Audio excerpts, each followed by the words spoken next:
جب اللہ سے دعا کی جاتی ہے تو عام طور پر کہتے ہیں اللہ اپنے حبیب کے صدقے میں ہمیں سیدھی راہ دکھا. اس کا موجودہ دور کے حوالے سے کیا کانسیپٹ ہے؟ جو کام بھی ہم اللہ کے ساتھ کریں وہ ایک عبادت کا جز ہو جاتا ہے، اور اس میں کامل پیروی ہونی چاہیے حضور کی اور صحابہ کی. یہ صحابہ سے ثابت نہیں ہے. اس میں یہ ہے کہ ذرا بھی ہم ادھر سے ادھر ہو جائیں گے تو خطرے میں پڑ جائیں گے، مشتبہات میں آ جائیں گے. جو چیز صحابہ سے ثابت ہے اس پر اکتفا کیجیے. کیا وہ ان میں کوئی محرومیت تھی کسی شے کی وجہ سے؟ کم رہ گئے کہیں؟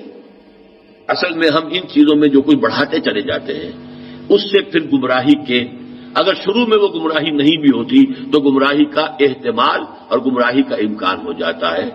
تو کیپ آن دی سیف وے.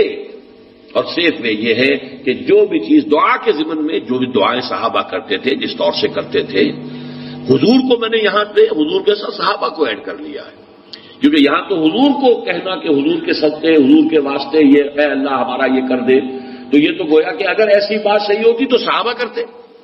حضور تو نہ کرتے کہ میرے صدقے اے اللہ میری بات یہ قبول کر لے، لیکن صحابہ تو کرتے نا. لیکن یہ چیزیں ثابت نہیں ہیں.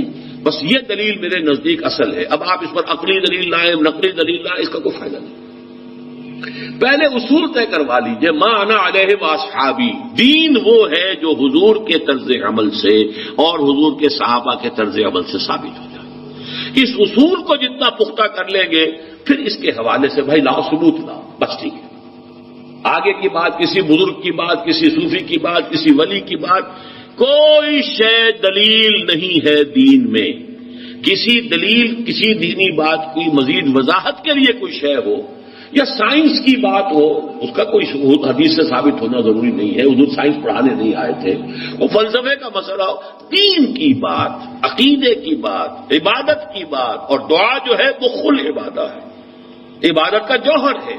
اس میں یہ ہے کہ ما انا علیہ واصحابی.